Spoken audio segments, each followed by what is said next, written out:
जीवन बेहाल कलानी मुसळ धारारे वर्षा। घूर्णिबलय प्रभाव में आगक प्रबल वर्षा संभावना रही। उत्तर ओडिशा रे अधिक रहिबो एहार प्रभाव। प्रबल वर्षा नहीं 21 जिला को येलो अलर्ट जारी करिछि पाणीपाग केन्द्र।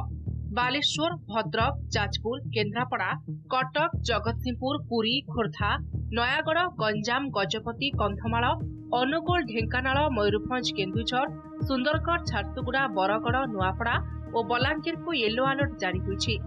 आभ्यंतरीण और उपकूल ओडिशार अनेक स्थान में बिजुली घड़घड़ी सह हालुकारू मध्यम धरणर वर्षा संभावना रही।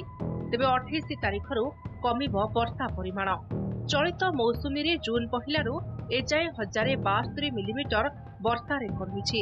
एबे भी 5% नियंटिया रही।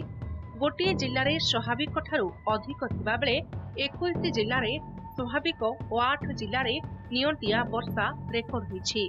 डिस्ट्रीब्यूशन को हम लोग फेयरली वर्षा की अनेक स्थानों पे आज भी हल्की से मध्यम वर्षा होने की संभावना है और कुछ जगह पे हम लोगों ने येलो वार्निंग दी गई है, जिसमें कि कोस्टल उड़ीसा के डिस्ट्रिक्ट कंधमाल, अनुगुल, ढेंकानाल, मयूरभंज, केवंझर, सुंदरगढ़, झारसुगुड़ा, बरगढ़, नुआपड़ा, बलांगीर ये शामिल है, जिसमें हमने नॉर्थ कोस्टल उड़ीसा और एडजॉइनिंग डिस्ट्रिक्ट और वेस्टर्न उड़ीसा के डिस्ट्रिक्ट शामिल किए हैं, जिसमें कि आइसोलेटेड प्लेसेस में हैवी रेनफॉल के येलो अलर्ट दिया गया है।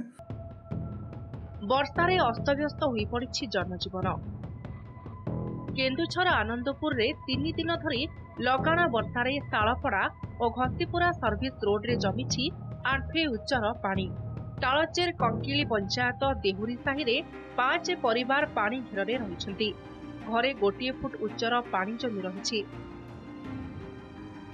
बालेश्वर नीलगिरी 5 नंबर वार्ड रे भूतुळिला कांथ। अल्पके बर्ती गले परिवार। रोषेई और शोइबा घरे पानी रहिथिबारु खट उपरे रही दिन काटुछन्ति लोके। कमरता बालियापाल रास्तार झाड़ पिंपल निकट रास्ता पार्श्वे 20 फुट तलक धसीछि माटी। प्राय 100 मीटर पर्यंत माटी अतड़ा धसी जाइछि। बालेश्वर भोगराई कुंभीरगढ़ीर बाबा भूषंदेश्वर पीठरे 5 फुटर पानी रही। सेपटे मालकानगिर गुरुप्रिया नदीर जलस्तर वृद्धि पाइछि। जानबाई थिबा प्राथमिक स्वास्थ्य केन्द्र पाचेरी रे नदी पानी लहड़ी भांगुछि। सुवर्णरेखा नदी को 2200 क्यूसेक जल गालुडीह ब्यारेजरू छड़ा जाइछि। फलरे तलिया अंचल में जलस्तर वृद्धि पाइबा संभावना रही।